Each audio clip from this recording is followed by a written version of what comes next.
Right here, down. Protect them out. We put the work in. Let's finish. Come on, man. Let's do this. Family, I'll do 1, 2, 3. You see, we dream chase, cause that's all we was given to start with. Then we realized the dream was obtainable. Now look at us.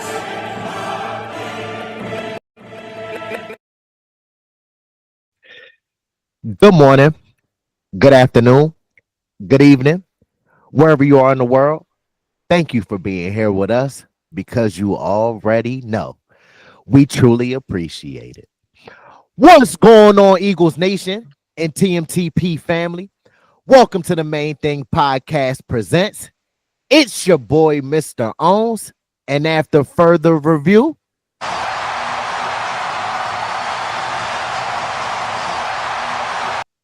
the call stands. I'm still official with no stripes. What's going on, Eagles family? This is your man, Big Huss, the one you trust. Bring you all your Philadelphia Eagles latest. Hey, man, we're here on a Wednesday, the day before the 2025 NFL Draft. We got some Eagles news to chop it up with y'all about, you know what I mean? People getting second rings, you know what I mean? A couple more visits, you know, our latest mock draft, just one we kind of have fun with. So stay tuned, stay locked in. Before we get to it, Mr. Owens is going to holler at you real quick. For sure, Big Huss, for sure. To our new supporters, blessings and welcome to our channel. And to our loyal supporters, welcome back. Make sure y'all continue to like this content. Make sure that you are flooding our comment sections. Also, share and subscribe our community. And last but not least, don't forget to turn on them notification bells. So when we drop this pressure on y'all don't miss a thing. Let's get into these topics, Big Huss. Hey, let's start it off with my man getting his second ring. QB1, Jalen Hurts himself. Hey, him and I believe her name is Bree Burrows just got married, man. Congrats to them. This is now one of several Eagles players who have now been married or got engaged this past season, off season, the whole nine. But shout out to him, man. You are creating milestones on and off the field, man. I pray that you have as much success in your marriage as you've had with the Eagles and just during your life, bro. Much love. Much love. Much love for sure, because that's a major accomplishment. What a better way to start off the year 2025 by winning the Super Bowl and being Super Bowl MVP and then marrying your MVP. Blessings to y'all. Praise to the growth that you have had, not only as a person, and I'm pretty sure that Miss Hurts, that you can call her now, has played a major part in your growth. And with that being said, because I just wanted to read a small excerpt from Brian Dawkins, Weapon X, the legend of the Eagles. He spoke on QB1's greatness and then also share some thoughts about the tush push. And we will link the link down in the description section. So if you all want to check out that article, feel free. But he talked about when QB1 first got benched at Alabama, and the trials and tribulations that he had to overcome. So Brian Dawkins wrote, when that happened, that taught me a lot about his character. That young man is who I saw being able to be introduced to Philadelphia and grow as a quarterback. And he's still growing. But for me, I'm baffled when people get mad when someone says Jalen is not playing to his potential. Certain games he was not. I'm someone that I'm always critical of myself on film. When I'm not at my best, I'm honest with myself. And I'm sure he's the same way. If he is the same way, he'd say the same exact things. But what sets him apart is when he's healthy and he gets into those big environments, he plays at a different level. It's a good problem, but when you flash that, people will always expect it. You got to hold him to a high standard. So that's basically what he spoke about on the greatness of our franchise quarterback, QB1, Jalen Hurts. And now his thoughts on the tush push is obviously we know he said part of what makes Hurts so great, of course, is the tush push, which may or may not be barred. Teams have proposed getting rid of the play. The Eagles were successful with over 90% of the time. He then stated, it's often imitated but never duplicated. No matter how hard other people try, they simply never be as good as the birds. That's their problem. Finally, to close it out, he said, if you're an Eagles fan, which we all are, that's why me and Husky are here sharing this information. And also you are checking out our community and our content. He said, keep doing it. It's tough to stop. It's been stopped. It's not 100%. Things happen. Offensive line might slip. Defensive line might be bigger. But for Jalen, he squats 600 pounds. Not every team has that element. He's not the only person who has said that sentiment. Obviously, Mr. Laurie, during the owners' meetings, kind of flexed a little bit to the media, saying, well, not everybody has a 600 a quarterback that can squat 600 pounds. So it's just good that we all have that camaraderie. We all have that love for each other with this Eagles organization. And that's just something that I just thought it would be great to share to our supporters, because not a lot of people get to see that news come out and get to hear those type of things about our organization. Hey, man, anything that Weapon X says, you know that's the real. That brother don't do nothing but speak from the heart. You feel me? So, powerful words from him. Like I said, big ups to Jalen Hurts again, man. Congrats on all the success you're having on and off the field. Nice. Truly. Hey, now going on to somebody else who's having some success, man. Congrats, man, to Cam Jurgens. Yes. Pro Bowl center, Super Bowl champion, on his new contract. Him and the Eagles have now reached a contract on a 4-year deal worth $68 million. You have $39.4 million in guaranteed money. So my man just got paid. He just got paid. Big ups to him. Well deserving. Especially now us moving on from Jason Kelsey, that everybody thought there might have been a dip or a drop off. Cam has filled in and got himself a ring as his first year as a starter, man. So that's great. He's now the second highest paid center in the NFL, only behind Creed Humphrey, who I believe makes $18 million a year. Cam's coming in at just only 17. Slight money, say nah. So that boy got broke off, except well deserving. I'm interested to see how this affects our line moving forward. Now with us having one of the highest paid O-lines in the NFL, if not the highest paid O-line, you have 4 out of your 5 starters making 50 plus million a year. So with that 5th spot, will that be a rookie, someone on a cheaper deal, or how would the Eagles move, just going forward? As you mentioned, Big Huss, Cam Beef Jurgens is the second paid highest center in the league. Congrats to him. And as you mentioned, it will be very interesting to see what that 5th spot is. Now locking up Cam Jurgens with this contract, he's under contract until 2029. So majority of our offense is locked up through 2028 or 2029. And I remember when Cam Jurgens first got drafted in the 2022 NFL draft, everybody was up in arms saying, oh my gosh, like Kelsey's not ready to retire yet. Why will we take a center? How is he going to replace the legend? And he responded accordingly, because I remember when we weren't doing content, because and we had watched the preseason game. I think it was week 2 or week 3, and we were playing the New York Jets, and Cam Jurgens pulled around the edge and was running down the field, getting to the second level and to the corners and the safeties doing blocks. And we had to double look, because we were like, hold on, is that 60? That ain't 62. That's 51. Who's that? Oh, that's Cam Jurgens. That man looked smooth like Jason Kelsey, pulling and everything like that. So we had an inkling that he was going to be good and turn into what he is now. But we knew it was only a matter of time that we were going to secure Cam Jurgens, because outside of quarterback on the offense, the most important person on the offense is the center. The center touches the ball just as much as the quarterback. So it's great that we got him locked up for not only the near future, but the foreseeable future. And then, as you mentioned, because we got Mailata, Dickerson, Lane, and now Cam Jurgens locked up. So be prepared to see our offensive line do great things for the next few years, especially under the tutelage of Jeff Stoutland. For sure. Hey, this draft will get interesting. Very interesting. So speaking of draft, we have some visits that happened last week on the last day of the top 30 visits and all. Some ones that came in kind of late. We're going to start off with LaQuint Allen, running back out of Syracuse, 20 years old, 6 foot, 204 pounds, had a 35-inch vertical, ran a 4.6 40-yard dash. Yeah.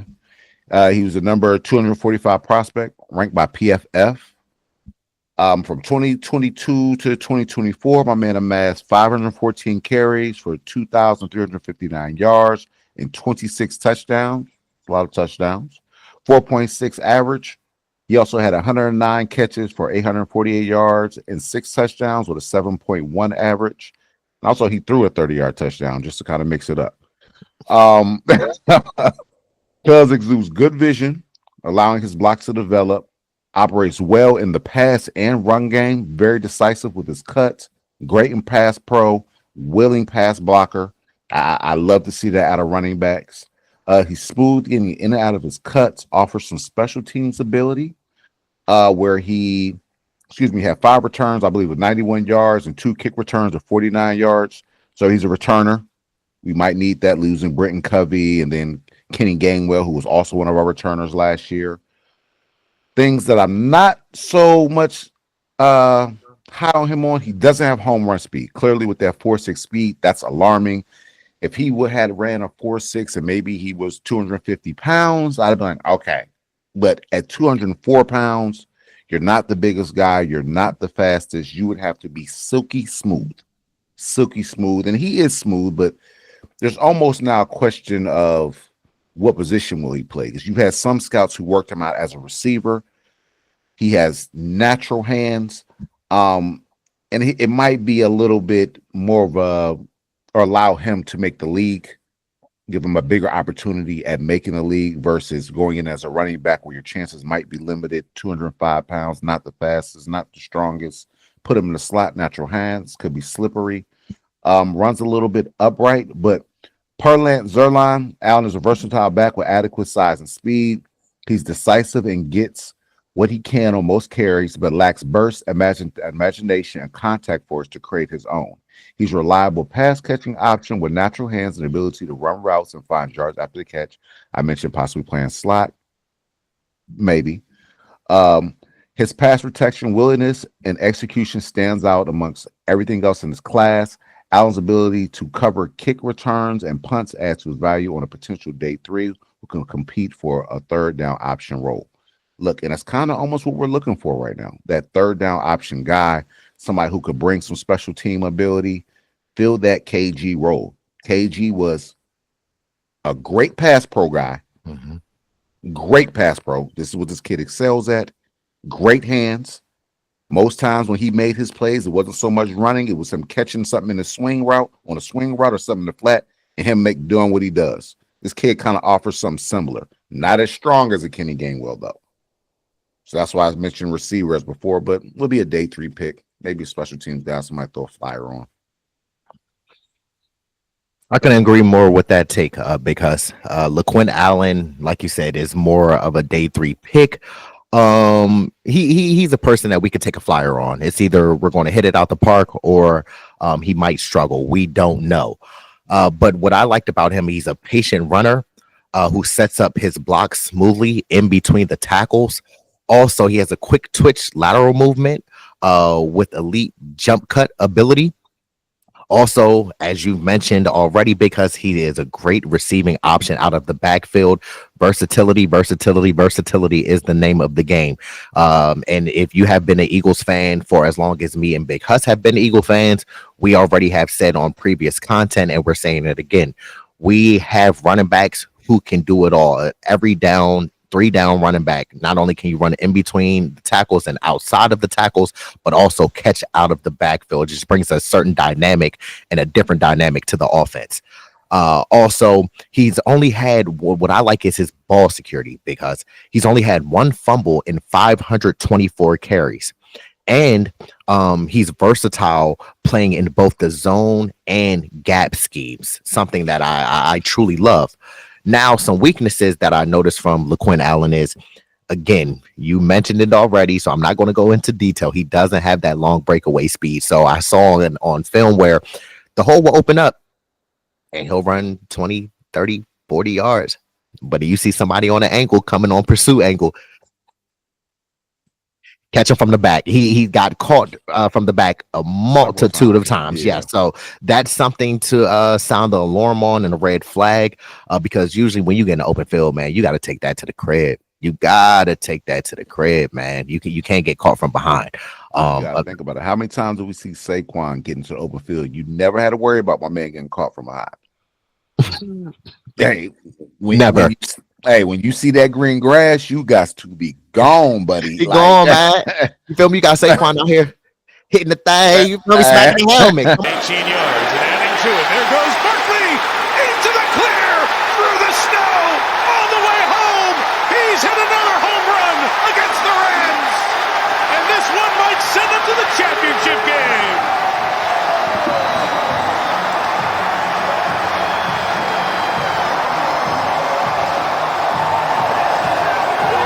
But how does it happen?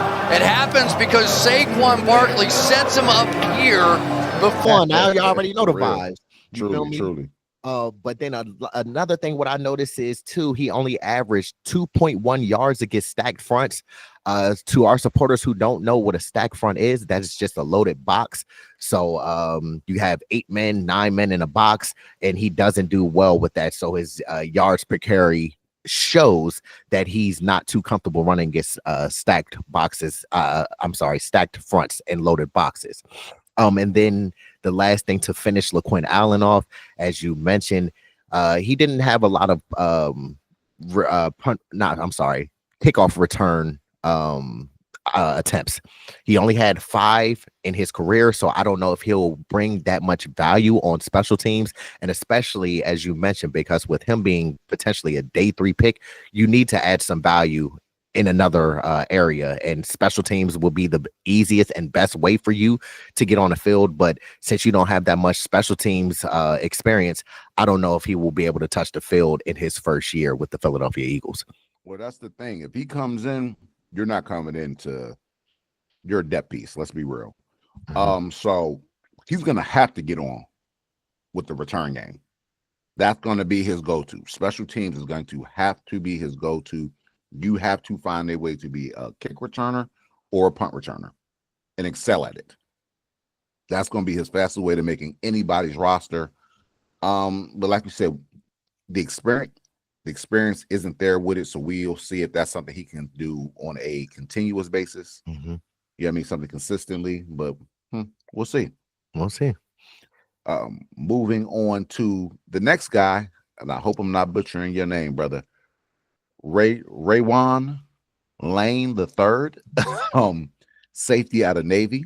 This guy is 21 years old, 5'11", 200 pounds, solid. Ran a 4.57 40, had a 1.56 10-yard split, 37-inch vertical, explosive, with a 4.23 short shuttle, which isn't bad. And he also had 13 bench reps of 225. So solidly built, strong, decent burst. Not the fastest, but you don't have to be the fastest at safety. You got to be more instinctual. This guy has made 43 starts in 40 out of 49 games. Logged 244 tackles, 21 passes defended, 8 forced fumbles, and 7 interceptions. I love to see ball production from DBs. I don't care what school you at, you got to get your hands on the rock. This guy does that, and it shows that he's a willing tackler. He also shows a lot of alignment versatility, which Fangio loves. Box, slot, high. This guy can do it. Exudes great footwork. A great reactionary athlete. When he sees it, he's on it right now. It's not taking him a while to process things. Let me kind of wait, and I'm kind of hesitant. No, I see it, I go get it. I love to see that out of defenders because you're already at a disadvantage. The offense knows where they're going. You don't have time to be sitting and thinking, and maybe he's going to do this, maybe that. You need to go when you actually diagnose. This dude, once again, will be a later pick. So what we say with later picks, you have to play special teams. Big time player on kick cover teams, and he has elite gunner potential. So possible special teams guy there. Some knocks. My man can do better with his technique through coverage and through tackling, but and this is no knock to Navy. I love what our shipmen do for our country, but I don't know how much coaching you're getting up really, you know, on the football aspect of things at Navy. So I expect him to come in with some technique deficiencies, and that's nothing that Fangio, you know, our DB coaches, they can knock out with some time. He also needs to improve on his angles via the tackle, also angles via the passes downfield. He gave up some big plays just really on taking bad angles. And as a safety, especially, well, defenders in general, but safety especially, last line of defense, your angles, your geometry got to be on point. You can't be 2 feet this way or 2 feet that way. The running back, receiver, wherever it is, might be running past you. So that's something else. Pursuit angles he needs to work on. Ball angles he needs to work on. Like I said, this will be a day 3 pick, a project guy, a depth piece, a guy who will really start off on special teams. I like what I saw on tape, though. The potential's there, especially with Fangio. When I think Fangio, just, man, whoever he decides to bring in, you know he sees something in him, and he's going to try to get the best out of him. So it's just a great situation for any player coming into that locker room. Mm-hmm. Sure. He's somebody on film, Huss, that I really, truly like. Like you said, we're not really used to Navy and getting a lot of ball players out of Navy. But like we said, we saw him on film and he flashed a lot of potential. Also, before I get into him, he went to Gilman, the Gilman School in Baltimore. When I used to go to St. John's in D.C., the cadets, we used to play against Gilman, give him some work, but Gilman is definitely a solid school. But let me get back on topic. He is equivalent to me in zone and man coverage. So you can line him up. He understands depth. He understands eye discipline and zone, but then he does have that long speed, as you've mentioned, because to cover in man and run with tight ends and running backs.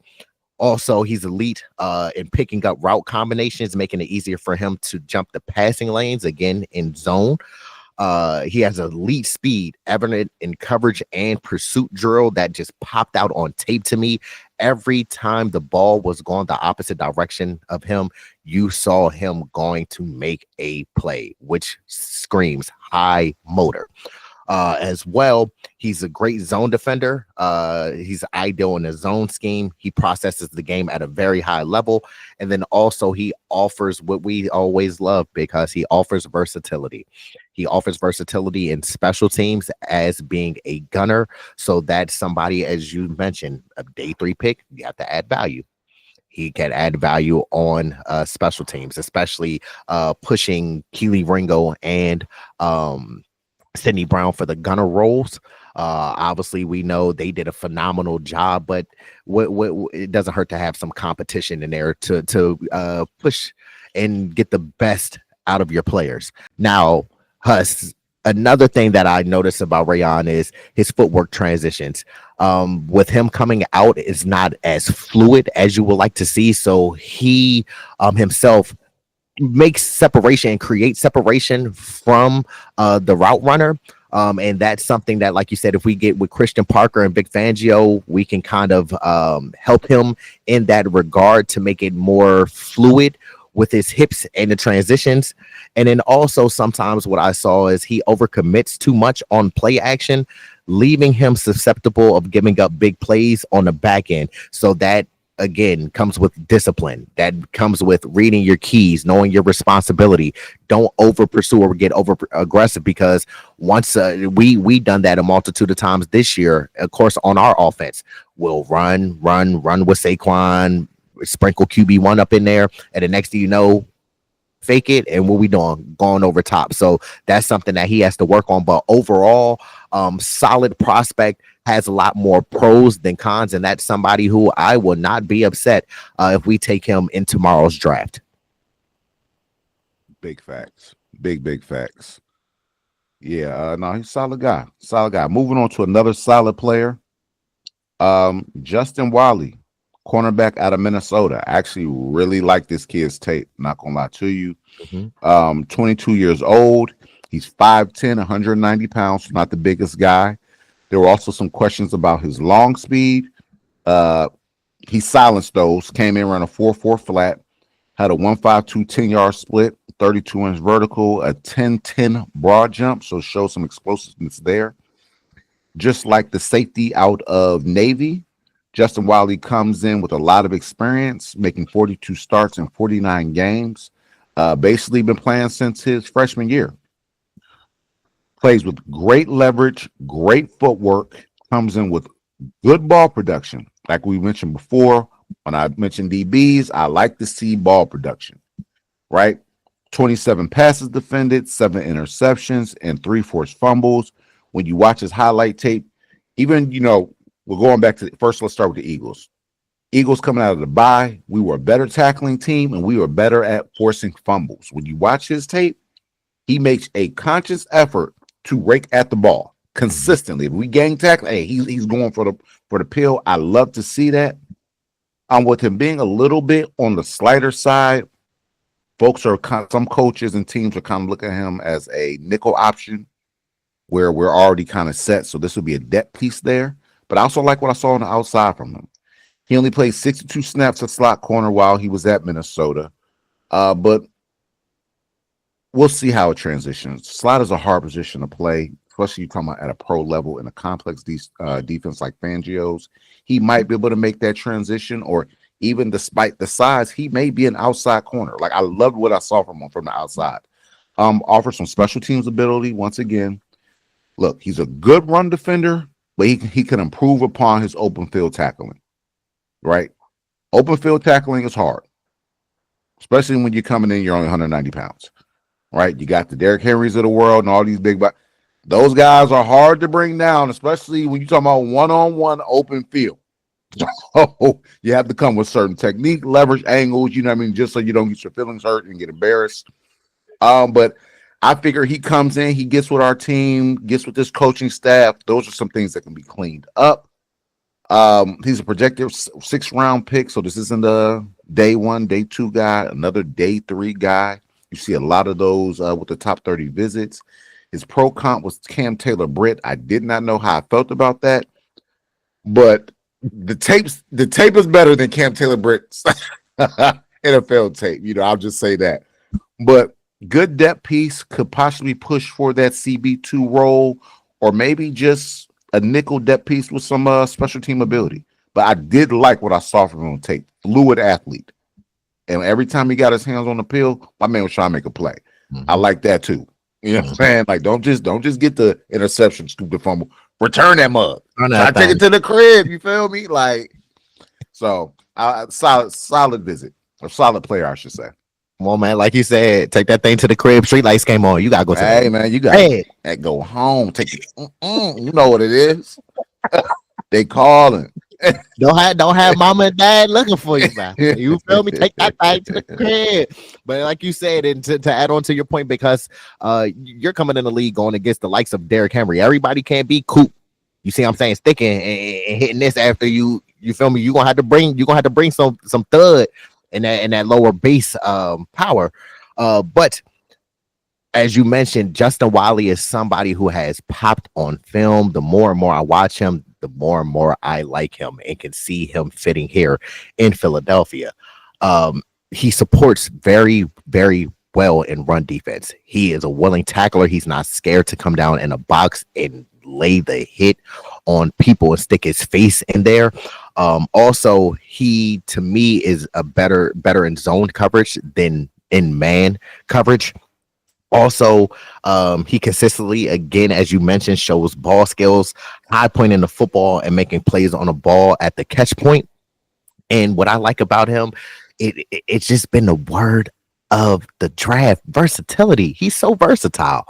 And he has played in both man and zone schemes at Minnesota. So as I mentioned before, he's better in zone coverage, but he can play the man coverage if you ask him to. Now with his weaknesses, to transition into that, I do notice he needs some fine tuning on his with his press technique, because he prematurely, rather than remaining patient, he's and staying square, he opens up his hips too early.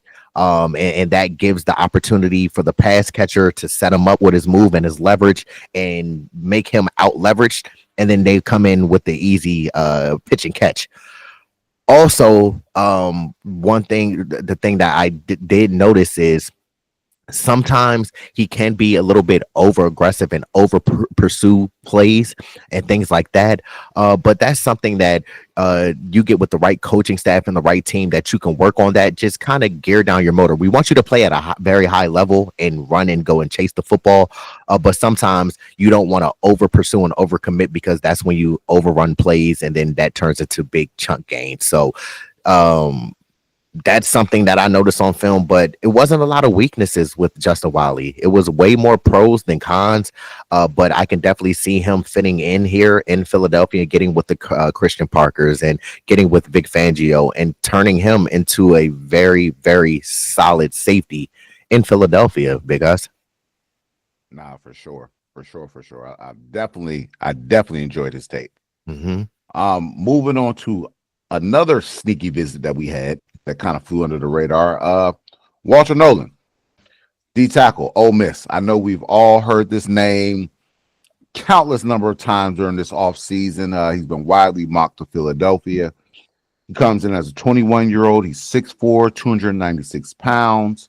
The number 7 prospect ranked by PFF and number 28 prospect ranked by Daniel Jeremiah. In 3 seasons, because he played at Texas A&M and Ole Miss. Texas A&M, for I don't know what their scouting department does, but they seem to find D linemen and edge players. Like, they find them in bundles, it seems. They do.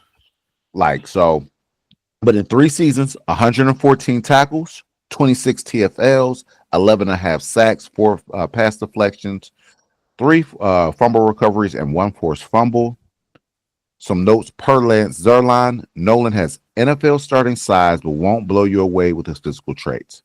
However, he gains quick advantages with his explosiveness and contact and ability to beat up blockers when he's singled up.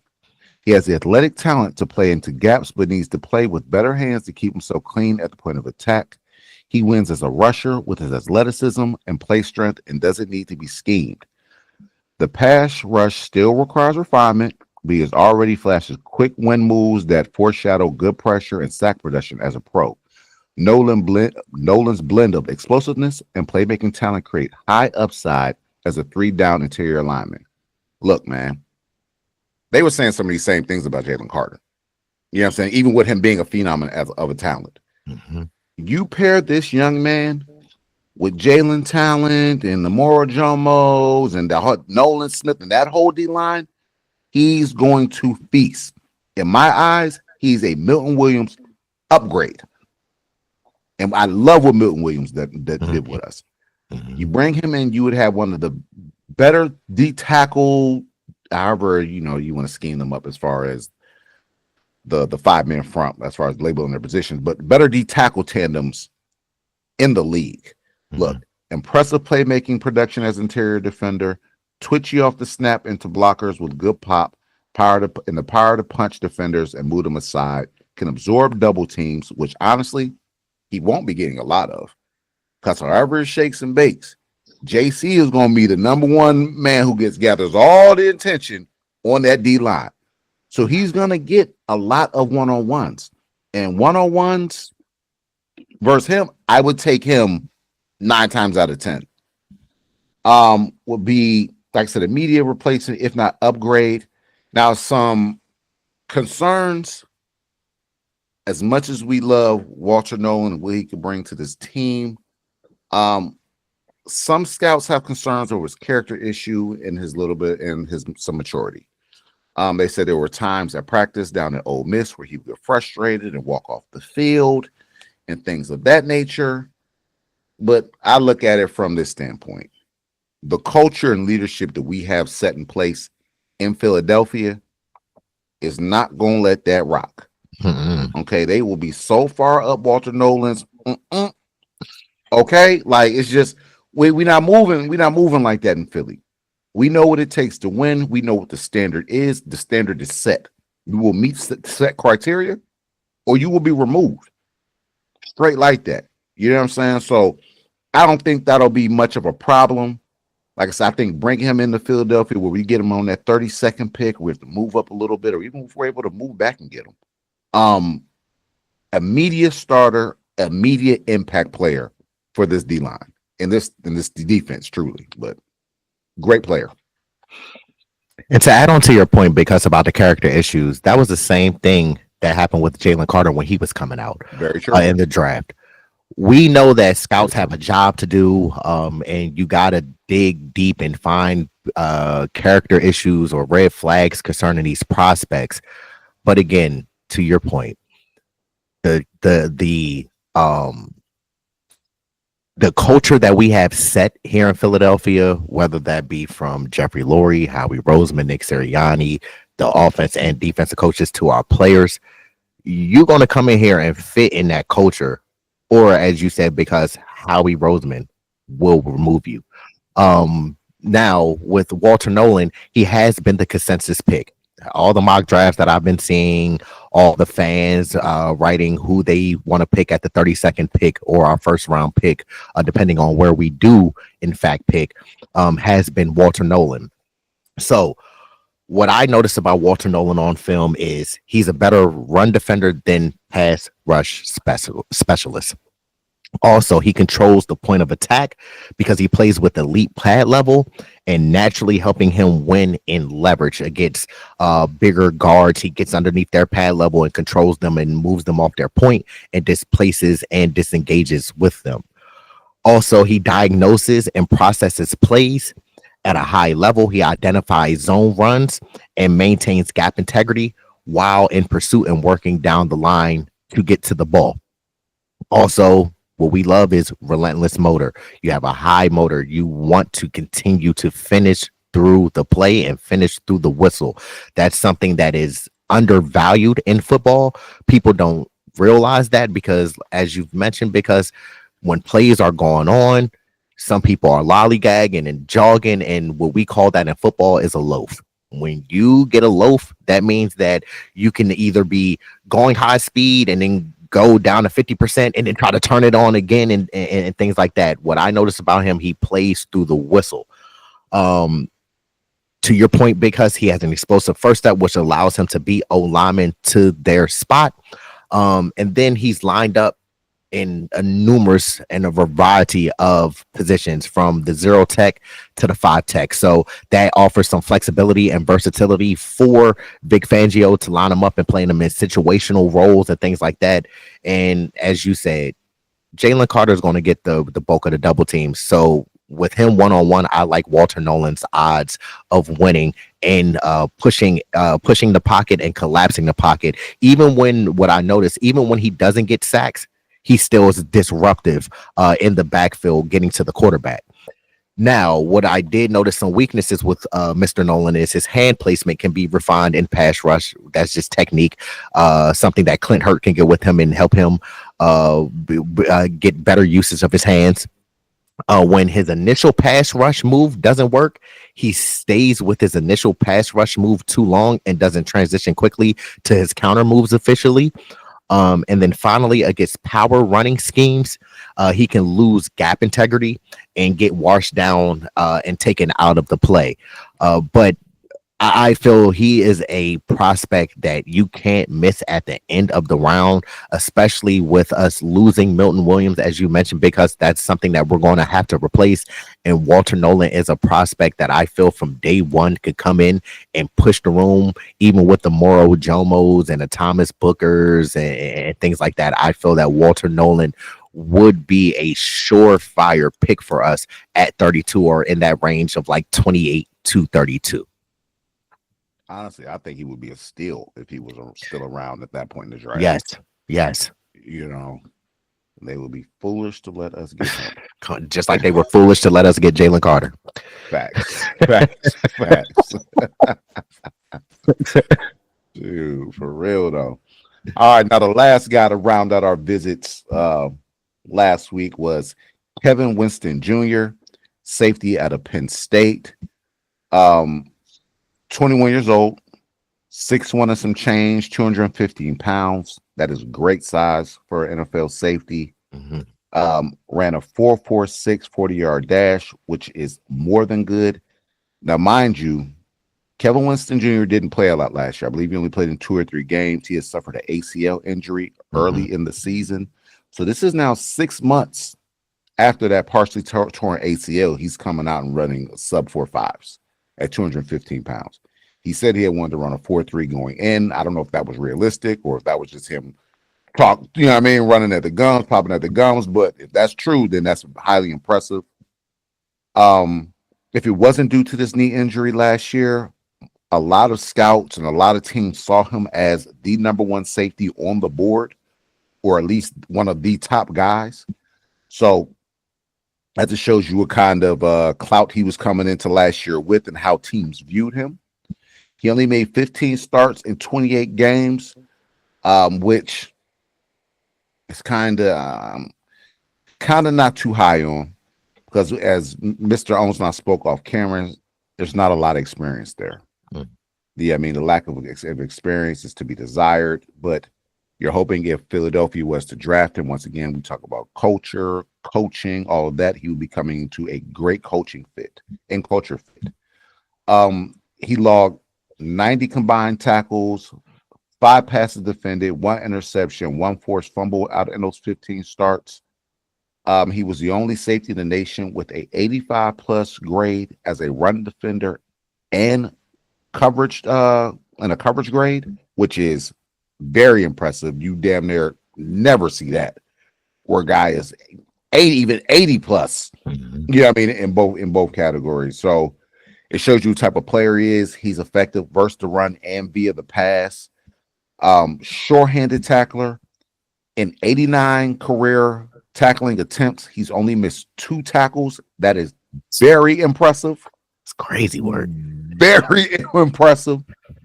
So if he lines you up and sets eyes and puts pads on you, it's a surefire attack. You're going down. Mm-hmm. Yeah, I mean, he had a 92.8 tackling grade. We mentioned versatility with a lot of the players that we talked about on this channel, in which the Eagles have brought in. Played the high safety, has played slot, has played in the box, is a better run defender than pass defender, but excels in both areas. He's not lacking in either. Better zone defender than man defender, but once again, excels in both. It's not really a lacking, but it's an area which he can improve upon. He will be a day 1 starter. He was a captain when he was at Penn State.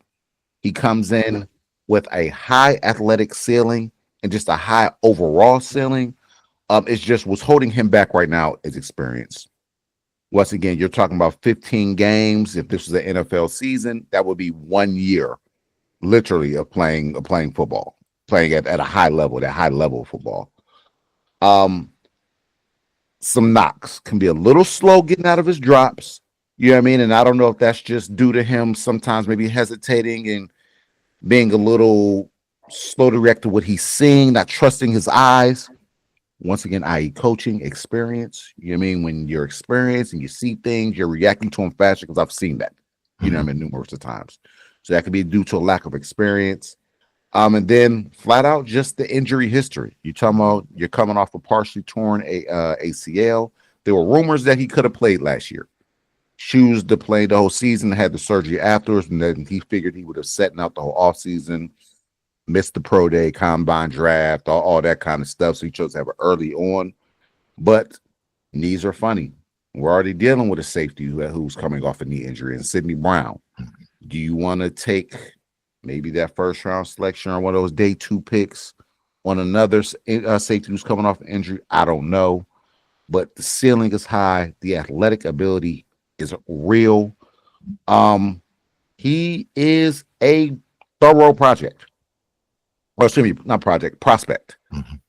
Coming out, like I said, he'd be a day one starter. You can line him right up against, line up along with Reed Blankenship, and you would have one of the better safety tandems in the league. But coming off the injury, I suspect he'll be a day two guy, maybe second round, third round. Take him through there. But I love what he offers. Great player. Yeah, Huss. If Kevin Winston's medicals check out, he can be the steal of a draft. Yeah. Like you said, on tape, he just screams athleticism. He comes down as a thumper, not scared to play the run. He is great in run support. That's somebody who we have to keep an eye on. And as we have mentioned prior on some of our videos, because we trust our medical team with the Philadelphia Eagles to make sure that everything clears out and that we won't be sabotaged by somebody's prior injury or lingering injury throughout their career.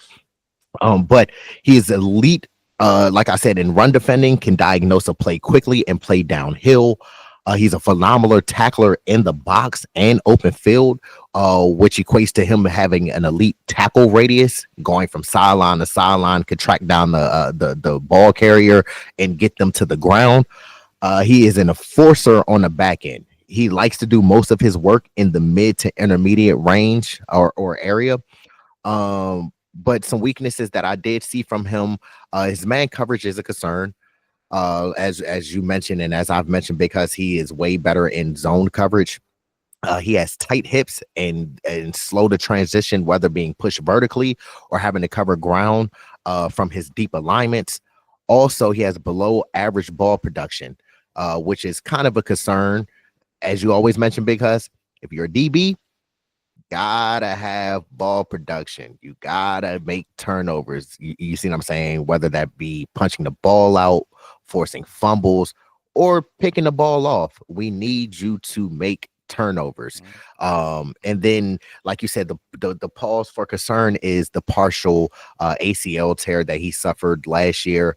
That is something that is giving me some red flags with Kevin Winston. And it's funny because Jalen Reed, who was actually one of our top 30 visits, he filled in for Kevin Winston when Kevin Winston tore his ACL. So that's kind of ironic.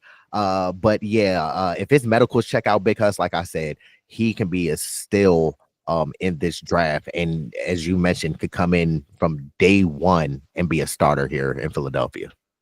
Yeah, no, he would for sure be a steal. As we mentioned, only reason he's truly dropping, kind of like you had Nakobe Dean when he came out. Everybody was mocking Nakobe Dean to be one of those first round picks, maybe early second round. Fell to us later in the draft, really due to a medical concern. That didn't really pan out to be too much, but similar situation where you have a guy who's coming out highly touted. Only reason why he's dropping is because he's coming off a knee injury. If he didn't have a knee injury, he was mocked to be a first round selection. That was a grade they had on him. I like what I saw out of him. Like I said, I would like to see some more ball production. Like I said, I don't know if that would come with playing some more, because he only had one full season of playing. Maybe you see more as you continue to gain that experience and play a little bit more. But if he did land to us in that second round, third round, whatever it may be, steal. For sure. Yeah. And like you said, because I like to see more ball production, because when we was playing, we had ball production. We get them turnovers. Hey, you feel me? Stop that's playing. Don't the throw to name our of the side game. for real. Don't throw to our side. You feel me? That is the name of the game. But now, so that wraps up the visits. Now let's get into the fun part of the thing. You feel me? So Mr. Owens is gonna go through our mock draft. Like I said, we just had fun with it, made a few trades, do what we do, covered some areas in which we felt needed to be covered. But I'm gonna let Mr. Owens really get into it. I was really proud of this. And as you mentioned, because we definitely had fun with this mock draft, we did some trades. As y'all know, our prior video, we didn't make any trades. We just had our 8 selections. So with this one, we put on our GM hats, even though we know how we probably won't pick as many players that we picked. We just felt like we covered all bases and all avenues that we needed to cover to secure to secure our roster top to bottom. Now this is also for us to give y'all some homework. You see what I'm saying? Especially you coming here learning football knowledge and things like that. It's not hard to just go on YouTube since you are already here and type in some names, and then also the ones that you're not familiar with, and do a little research and studying yourself. But let me deep dive into these picks real quick, Big Huss. So we had pick 32. We traded it to Cleveland for pick 33, pick 67, and a 2026 sixth rounder. And so with pick 33, we took Nick Imawari out of South Carolina, safety.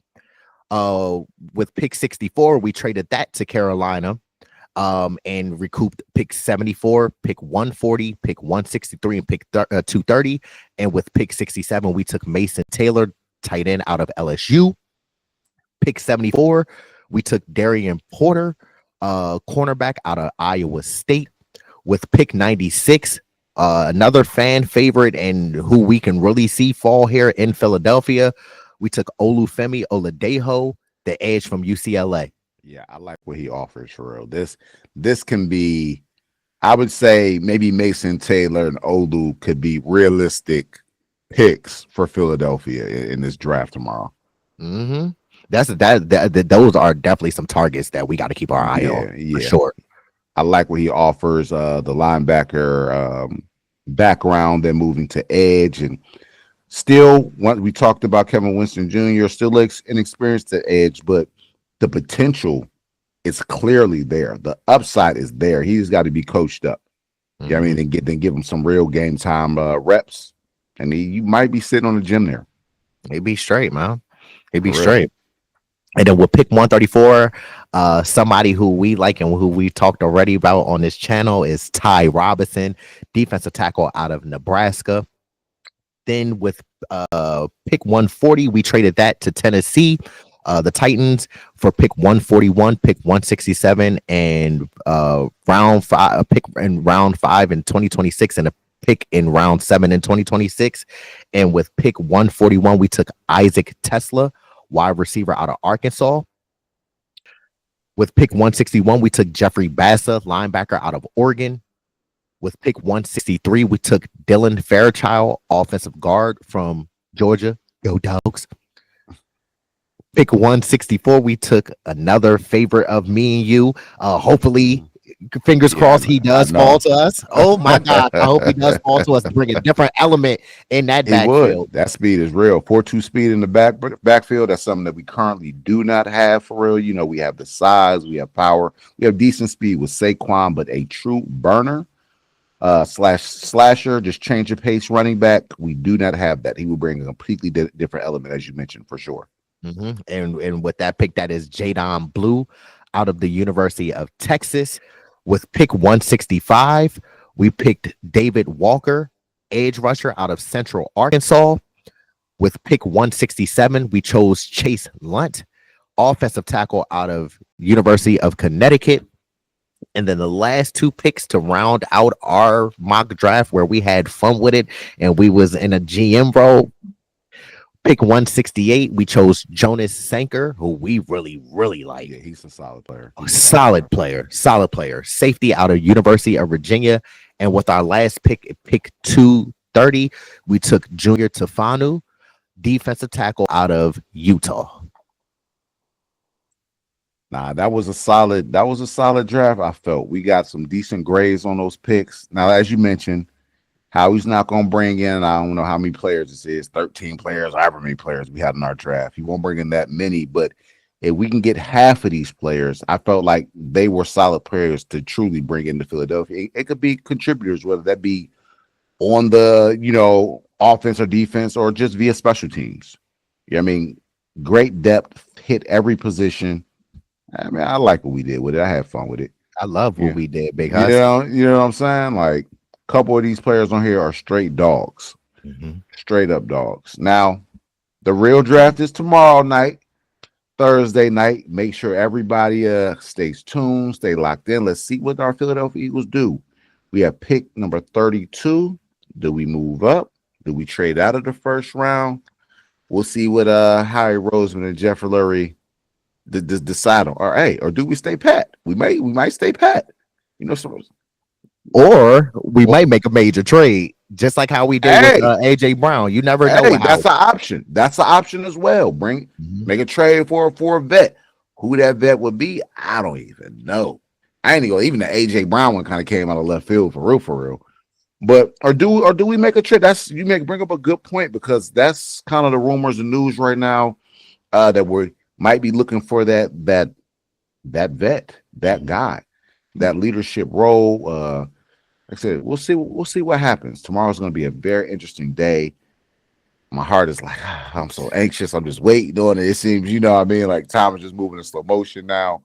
But we'll see what we do. We have an interesting weekend. Get ready to welcome in some new Philadelphia Eagles, some new brothers to the brotherhood.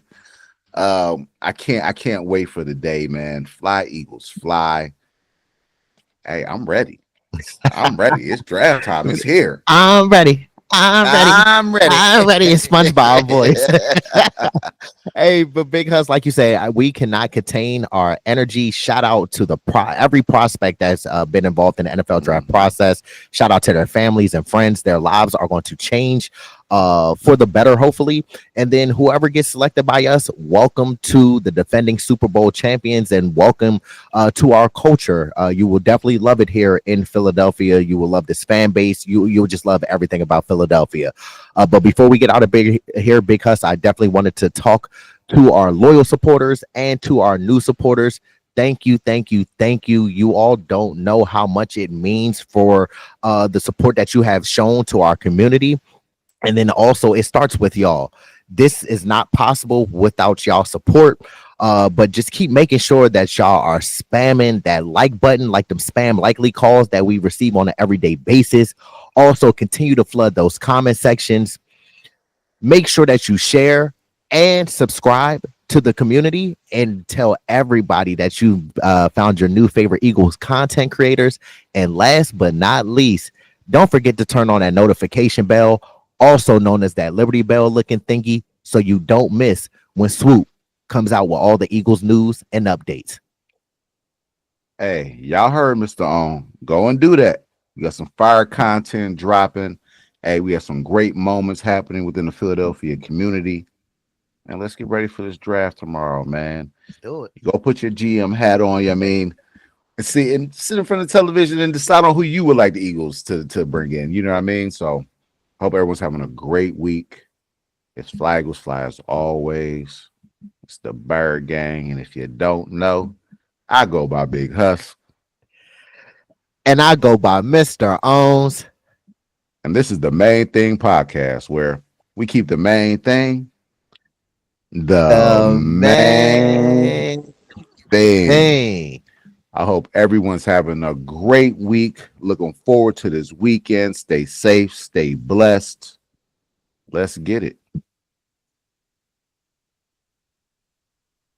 It was I was gonna make a lot of money doing what I wanted to do. I went after it, and it was a struggle to achieve it. But you know what? I caught that bitch. Dream chasing.